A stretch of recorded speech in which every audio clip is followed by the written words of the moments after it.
ইবনে Asakir রাহিমাহুল্লাহ তারিখ ইবনে আসাকিরের মধ্যে লিখেছে, ফারুক আজমের জামানার মধ্যে একজন যুবক ছিলেন, যে যুবক 5 ওয়াক্ত নামাজ পড়তেন মসজিদে নববীর মধ্যে এসে। হঠাৎ করে ওই যুবকের ইন্তেকাল হয়ে গিয়েছে, রাতের বেলায় দাফন করে দিয়েছে। ফারুক আজম রাদিয়াল্লাহু তাআলা খোঁজ খবর নিলেন যে ওই ছেলেটাকে দেখছি না কেন। তাহলে বোঝা যায় কি, যে ফারুক আজম রাদিয়াল্লাহু তাআলা যখন ওই ছেলেটাকে দেখলেন না, যে ছেলেটা ফারুক আজমের পিছনে নামাজ পড়তেন, না দেখে তার খোঁজ খবর নিলেন, তাহলে একজন ইমামের দায়িত্ব হলো, খোলাফায়ে রাশিদিন ফারুক আজমের আদর্শ হলো ইমাম সাহেব মুসল্লিদেরও খোঁজ খবর রাখবে।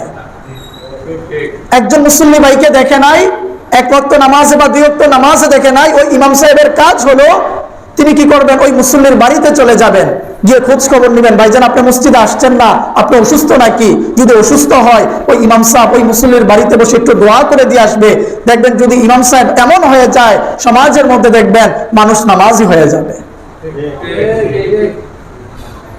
সাইয়েদনা ফারুক আজম রাদিয়াল্লাহু তাআলা আরেকদিন সাইয়েদনা সুলাইম রাদিয়াল্লাহু তাআলা মসজিদে আসেন নাই ফজরের সময়,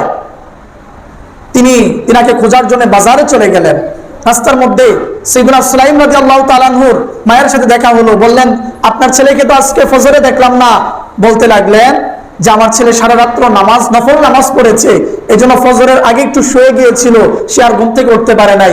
ফারুক আজম রাদিয়াল্লাহু তাআলা আনহু তিনার মাকে বললেন, তাকে বলে দিও সারা রাত নফল ইবাদত করার চাইতে ফজরের নামাজ মসজিদে গিয়ে পড়াটা আরো বেশি উত্তম।